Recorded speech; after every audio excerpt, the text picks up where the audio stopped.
Olá, caríssimos alunos, caríssimos inscritos, sejam todos muito bem-vindos, né, a mais um vídeo aqui do nosso canal, o nosso canal que se dedica aí há alguns anos já ao estudo, ao trabalho e ao desenvolvimento e análise de temas, digamos assim, polêmicos, né? Sobre holding familiar, planejamento patrimonial e sucessório através de holdings. Então, sejam todos muito bem-vindos. Bom, se você já é inscrito no canal ou já é aluno dos meus cursos, muito obrigada por estar aqui prestigiando mais um vídeo. Se você está chegando agora, eu vou me apresentar para você. Meu nome é Gleice Alves, eu sou advogada aí com 16 anos já de advocacia, dos quais 12 são dedicados ao trabalho com holding familiar. Comecei aí em 2014, né? Bem antes da pandemia, bem antes desse boom aí que a gente teve com holding familiar de 2020 para cá. Eu já atuava na área e dedico esse canal aqui para a gente debater os principais temas envolvendo holding familiar. E agora, mais do que nunca, com a reforma tributária, precisamos revisitar alguns assuntos, é o que vamos fazer no vídeo de hoje, né? E se você quiser ter acesso, antes de iniciarmos, né? Se você quiser ter acesso ao material, a uma transcrição para você ler, para você ter um material de consulta posterior abordando o tema dessa live, é só você clicar no link que está aqui na descrição, que a minha equipe vai passar para você um PDF com todo o resumo, todas as anotações, né? Todos os pontos principais que estamos tratando aqui, né, sobre esse tema, né? E o vídeo de hoje trata de um tema polêmico, gente, polêmico, vamos ser realistas, né? E a gente viu muito falar sobre isso no final do ano passado, no início desse ano, e aí é um tema que precisa ser visitado aqui por nós, que é a pergunta do milhão, né? E então, depois da reforma tributária, holding familiar ainda vai valer a pena? Pergunta do milhão, né, gente? Pergunta do milhão. Vou até tomar uma água aqui.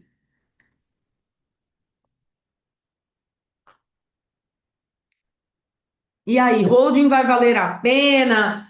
Né? A gente viu aí no final do ano passado, eu já tinha feito um vídeo crítica, né, sobre isso, mas hoje o vídeo é mais técnico, né? A gente viu muita gente, inclusive muito boa, né? Profissionais bons, profissionais aí com experiência de mercado, né? Que saíram nas redes sociais alardeando, né? Ao norte, sul, leste, oeste, né? Que era o fim das holdings familiares, que a reforma tributária tinha sacramentado as holdings familiares e que agora, de fato, assim, quem fez, fez, quem não fez, não faz mais, porque a partir de 2026, holding familiar vai ficar impraticável e não vai mais valer a pena e aquela coisa toda, né? E teve, logicamente, os mais sarcásticos, né?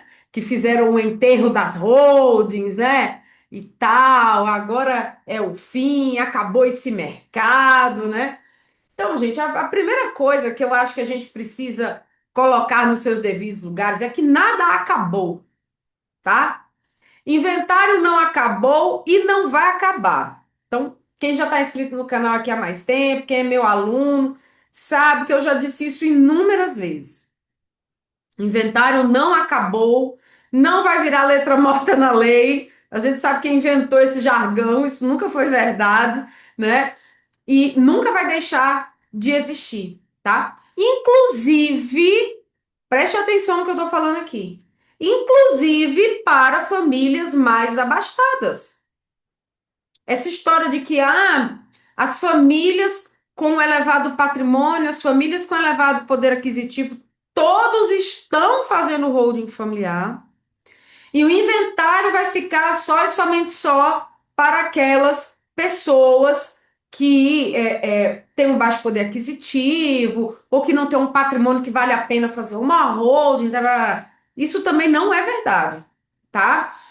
Eu tive a oportunidade de, no final do ano passado, fazer proposta para cliente com patrimônio acima de 120 milhões de reais. 80% do patrimônio concentrado em propriedades rurais, tá? Então, imagine aí, propriedades rurais de 50 milhões cada, 40 milhões cada, e a pessoa não quis fazer. E aí você para e pensa assim: ah, foi por conta do custo do imposto, foi por conta. Não, gente, o cliente ele também precisa ter um perfil. Eu vou gravar um vídeo aqui sobre venda, o trabalho de venda com holding familiar, tá? E os próximos desafios que nos esperam no cenário pós-reforma. E o cliente, ele precisa ter um perfil voltado para o produto, tá? E a gente vai falar mais sobre isso no vídeo de venda, que vai ser o nosso próximo vídeo. Então, assim, não adianta a gente querer dizer que não, todas as pessoas com elevado patrimônio vão fazer holding. Não.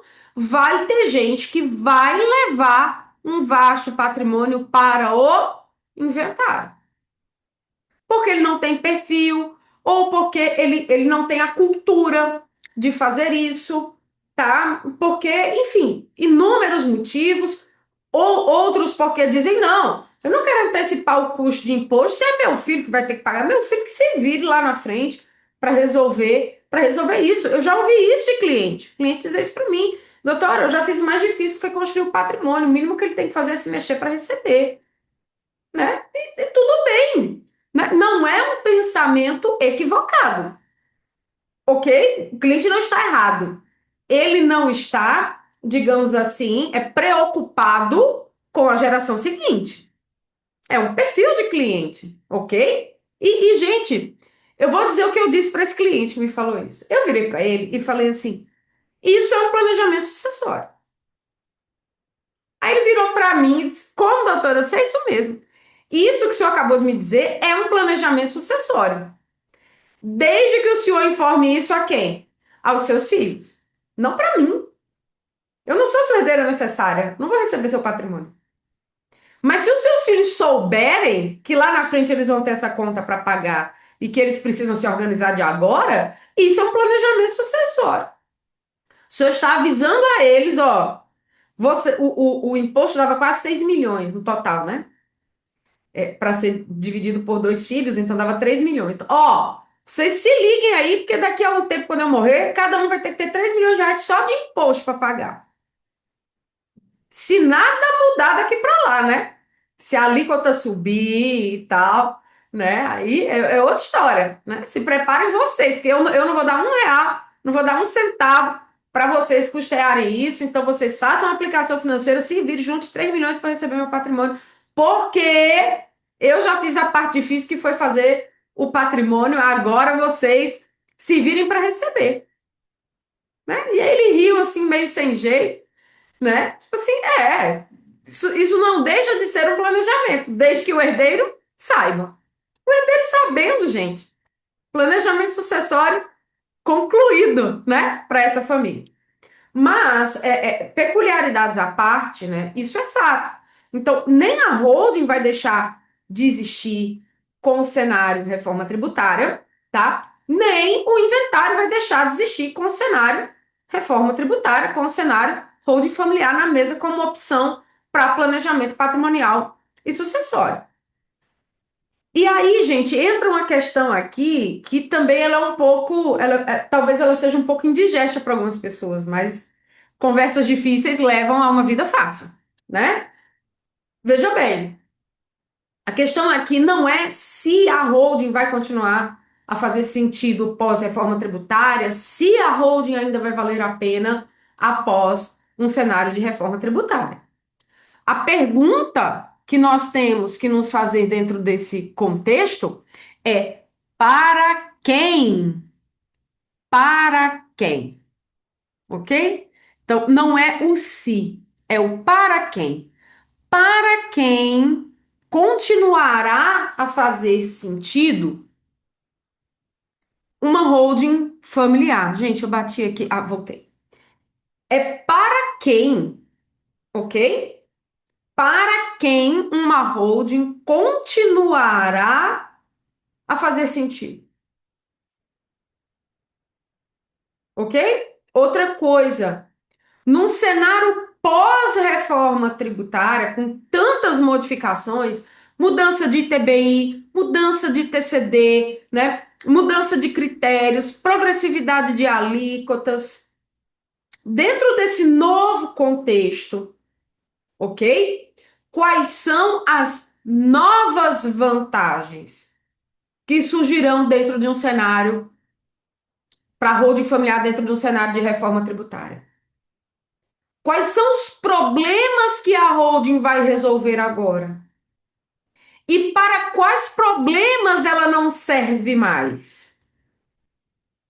Então, gente, não é se perguntar vai ou não vai valer a pena, é para quem valerá a pena. Para quem? Quais são os novos problemas que a holding resolve? Ok? Então, a reforma tributária, gente, ela mudou o nosso sistema tributário profundamente.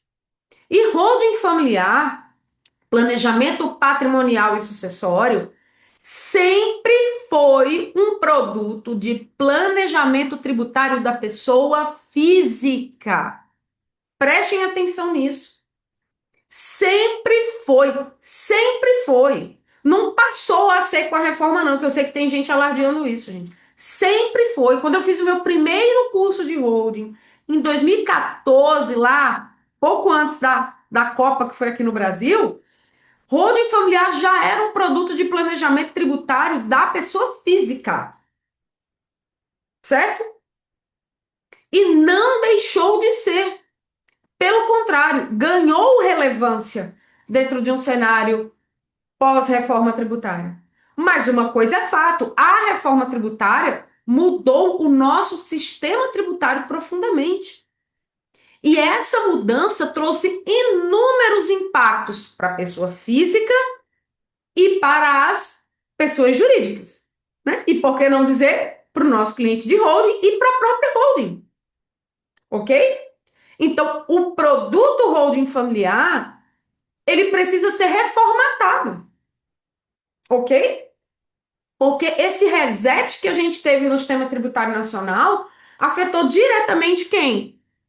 A holding em si, ok? Então, essa mudança reformatou, desculpe, reformulou todo esse produto, ok? Acabou essa história. Gente, se em algum momento, se eu vou falar de novo, porque, enfim, é um tema que precisa da nossa atenção.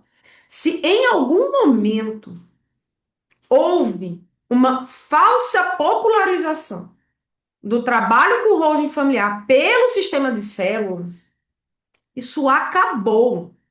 Acabou. Porque a vantagem tributária que antes se poderia conseguir para uma holding familiar deixou de existir. Ok? Deixou de existir. Aquela holding típica, aquela holding clássica, aquela holding bem feijão com arroz que a gente trabalhava na internet, deixou de existir. Em que sentido? Toda aquela simplicidade. O produto agora passa por uma sofisticação. E ela realmente vai atender um perfil de clientes com um patrimônio mais elevado, com a receita mais elevada, especialmente a receita de aluguel, porque vocês já estão cansados de ouvir que até 3 imóveis e até R$ 20.000 por mês de média de receita locatícia não é contribuinte IBS-CBS na física para receita de locação, ok? Então, esse cenário, né, trouxe realmente a necessidade de uma holding familiar para aquela pessoa que efetivamente tem uma exploração de patrimônio pelo menos acima do quê? Desses limites básicos, ok? Só para vocês terem uma ideia, eu vou falar disso melhor no vídeo de vendas, porque fica mais focado, mas eu acho que é importantíssimo a gente ter esse primeiro momento aqui. Eu tenho cliente, por exemplo, que me procurou, que ele tem mais de 3 imóveis alugados, é Airbnb, certo? Airbnb. Mas ele não chega a 20 mil na média mensal, né? Por conta das sazonalidades, porque são imóveis explorados em uma determinada região turística. E aí tem muita sazonalidade, né? Então tem mês que é zero, tem mês que é 30 mil, aí tem mês que é 10 mil, aí volta para zero. Então, dentro do histórico de anos e anos que ele já tem, ele diz, doutor, eu não bato na média 20 mil, eu não chego nem tão perto assim de 20 mil, né, mês. E ele tem mais de 3 imóveis, tá? Ele não é cliente de hold. Se eu fizer um holding para ele agora, ele vai pagar mais caro. Porque a alíquota efetiva dele de imposto de renda é 13,2, alguma coisa assim, 13,4%. Entende? Então, acabou, definitivamente acabaram as análises apressadas, ok? Aquela coisa do, você tem imóvel de aluguel, então é mais barato na PJ. Negativo. Na PJ, esse meu cliente ia ser contribuinte em 16,8 só de IBS e CBS, que na física hoje ele não é. E está longe de ser. Então, perceba, esse olhar apressado de que qualquer pessoa precisa de um hold familiar, isso acabou. Se é que algum disso existiu, tá? Então, o que nós precisamos olhar de forma muito mais criteriosa é quem são as pessoas que efetivamente precisam de uma holding familiar, com que finalidade, quais são as vantagens que esse produto pode trazer em curto, em médio e em longo prazo, ok? Será que dentro de um contexto de holding hoje a sucessão ainda tem o mesmo protagonismo que tinha até dezembro do ano passado? Eu já adianto que não. O protagonismo da holding hoje está onde? Tributação das altas rendas, tributação corrente da receita de aluguel. Então, a holding tomou hoje um outro lugar, que antes ela já ocupava, mas que houve aí uma inversão, talvez de quê? De prioridades. Uma inversão de protagonismo. Então, sem sombra de dúvida, holding ainda continua a valer a pena depois de um cenário da reforma. Digo mais, para algumas famílias ela é essencial, ela é fundamental, especialmente para aquelas que exploram atividade de locação e estão ou acima da linha de corte para contribuição na pessoa física de IBS e CBS, ou na iminência de, porque existe também esse perfil do cliente. Pô, o cliente já está ali 18 mil por mês na locação. E ele já está indo para o quarto imóvel. Daqui a pouco ele, pum, pula a linha de corte. O ideal era ele já se preparar para esse momento, para na hora que isso acontecer, ele já começar pagando menos. Ok? Então, todo esse cenário precisa hoje ser analisado. Outro protagonismo que a holding passa a ter agora num cenário pós-reforma tributária é, como eu costumo dizer isso, né, como um colchão de amortização da distribuição de dividendos da PJ para física. Ok? Então, a pessoa tem negócios, ela tem, às vezes, mais de uma empresa, tá? E ela distribui dividendos numa média acima de 50 mil por mês para pessoa física. Opa, já vai ter retenção de cara. De cara. Distribuiu acima de 50 mil mês pela aplicação da lei 15.270, já vai ter retenção de 10% na fonte. Então, distribuiu acima de 50, vou fazer a conta como se fosse 50 mil, tá? Mas a gente sabe que 50 mil é a linha de corte, então distribuiu acima de 50 mil, já retém 5, né? Uma conta de padaria aí, né? Já retém 5. De cara, de cara. Tá, beleza, chegou na pessoa física, ótimo. Na declaração de ajuste anual, eu vou ver se você ainda tem imposto a pagar. Vou somar com tudo que você tem, tudo que você já recebeu, inclusive o que já foi tributado, mais esses dividendos acima de 50 mil aqui que você tirou ao longo do mês, né? Ao longo do ano, desculpa, mês a mês ao longo do ano. vou fazer uma média e vou ver se você ainda tem imposto a pagar. Ou se, talvez, quem sabe, eu tenha alguma coisa para te devolver. Essa é a nova sistemática do governo. Adianta chorar? Não. Adianta espernear? Não. Adianta o quê?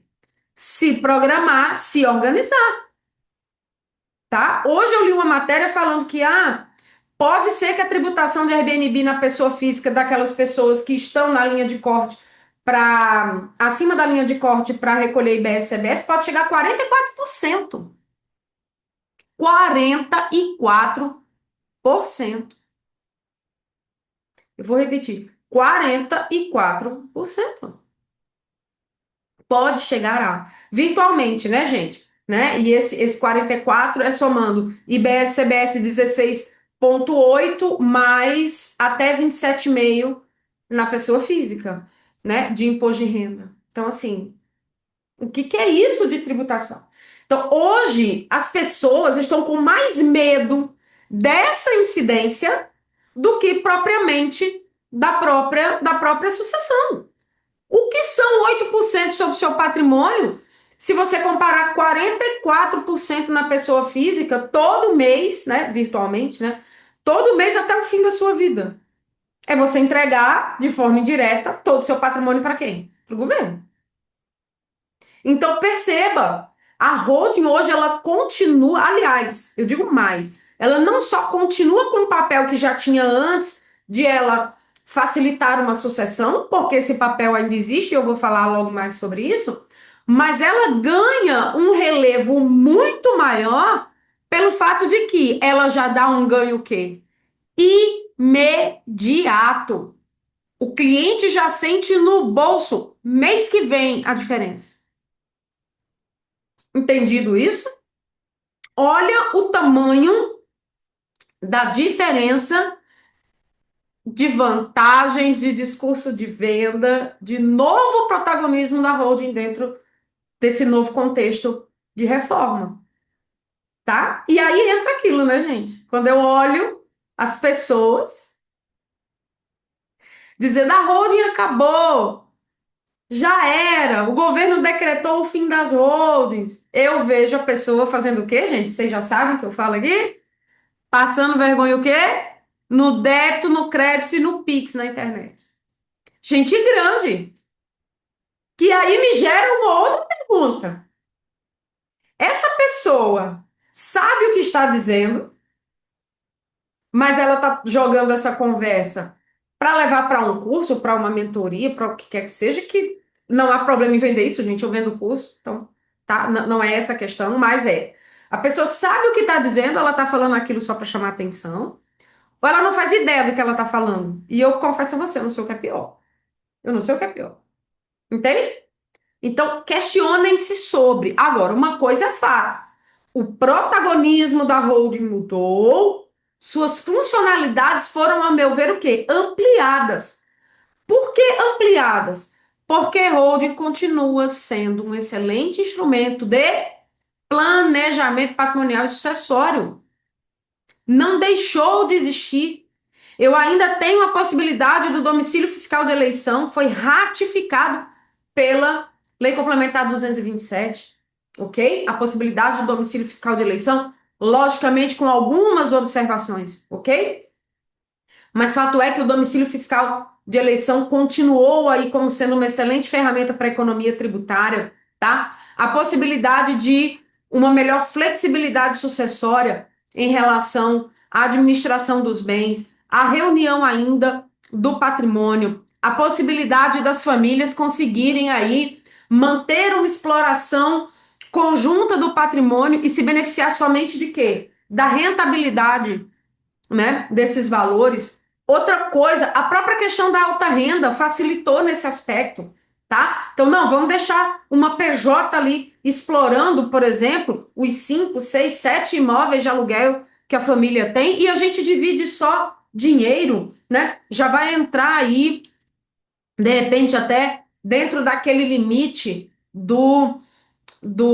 da alta renda, né, serve, como eu disse, como um colchão de amortização. A família pode nem distribuir dividendos, deixar para engordar ali, engordar o gado, né? No sentido de adquirir novos imóveis, fazer novos investimentos, ou ainda acoplar dentro dessa holding familiar, holdings de participação, que possibilite que cada um dos filhos futuramente possa fazer seus próprios investimentos, sem que esse dinheiro tenha que chegar na física, ou seja, evitando essa tributação aí da dita, né? Gente, é um absurdo você dizer que uma pessoa que ganha acima de 50 mil é super salário, é alta renda, né? Pelo amor de Deus, mas enfim, né? Foi foi essa linha de corte que o governo elegeu, tá? Então, observe, a questão sucessória, ela não perdeu relevo com a reforma tributária. Muito pelo contrário. Gente, recado para quem estava falando, a lei agora explodiu a tributação das holdings familiares, porque agora vai ficar altíssimo. E o inventário vai ficar barato? É a pergunta que eu faço. Então, o inventário barateou. Para a pessoa dizer isso, eu tenho que ter uma inversão, correto? Para a pessoa dizer que não vale a pena, é porque a tributação da holding aumentou e a do inventário diminuiu. A gente sabe que isso não aconteceu. A tributação é a mesma no sentido de que o que encareceu, né, para a holding familiar, encareceu para quem? Para o inventário, com a diferença de que no inventário eu tenho muito menos flexibilidade no pagamento de impostos do que na holding familiar. Ok? Então, gente, atenção para isso, tá? Holding não deixou de valer a pena, né? Holding, pelo contrário, ampliou o seu escopo de solução de problemas, né? Então, ela já trazia uma economia tributária na pessoa física, especialmente na receita de locação, mas agora, além disso, ela evita uma tributação adicional na pessoa física e, de quebra, ainda possibilita um planejamento sucessório muito mais estruturado, muito mais arrojado e, principalmente, gente, executado ao longo do tempo, tá? Então, sim, vai continuar a valer a pena, muito pelo contrário, ela se tornou agora uma ferramenta com muito mais funcionalidades, muito mais atrativa e, para não deixar de dizer, né, muito mais, com uma necessidade muito mais presente,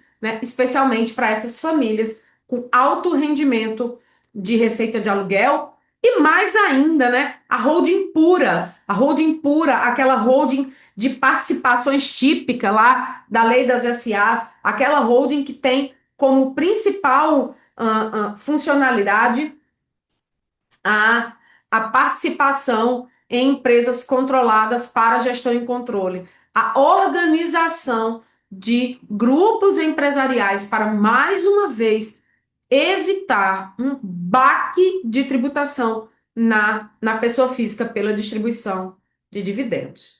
Ok? Então, assim, gente, só vai valer a pena, né? Creio que muito pelo contrário, quem ainda estava resistente por conta da questão sucessória, agora só tem dois caminhos. A meu ver, só tem dois caminhos. Entregar o ouro, a prata da casa, o ouro da casa para o governo, mês a mês com a tributação não só majorada de locação, a depender do cenário da pessoa física, mas a tributação das ditas altas rendas, né? Ou se organizar para evitar esse baque e com a própria economia tributária financiar a própria sucessão. Ok? Então, gente, só vai valer a pena. Agora, o cliente precisa entender que para ele ter essa vantagem, ele também vai precisar de uma fase de investimento. Ok? Então, eu preciso ter um bom profissional que saiba do que está fazendo, que não está me vendendo fala de internet. Ele sabe o que ele está propondo, ele sabe o que ele pode me entregar e ele está realmente trazendo uma proposta de organização arrojada para mim, tá? Então, mas que sem sombra de dúvida, gente, holding nunca foi tão essencial, né, para a grande maioria dos empresários e das famílias quanto a isso, gente. Eu não tenho a menor dúvida, ok? Então, fiquem tranquilos, vamos seguir dentro dessa nossa produção de conteúdos, trazendo mais temas, né, relacionados à reforma tributária, os impactos que teve junto às holdings familiares, né? Quais são os problemas que a holding resolve muito bem, quais são os outros que ela deixou de resolver e quais são os novos que ela passou a resolver a partir aí de 2026, ok? Meus amigos, muito obrigada pela participação de vocês aqui, pela audiência de vocês. Eu agradeço e até o nosso próximo vídeo. Lembrando, se você quiser esse material para você revisar, para você ler, para você estudar, para você ter aí no seu repositório de materiais, é só você clicar no link aqui abaixo, a minha equipe vai passar esse material todo diagramado para você, ok? Fortíssimo abraço e até o nosso próximo vídeo. Tchau, tchau.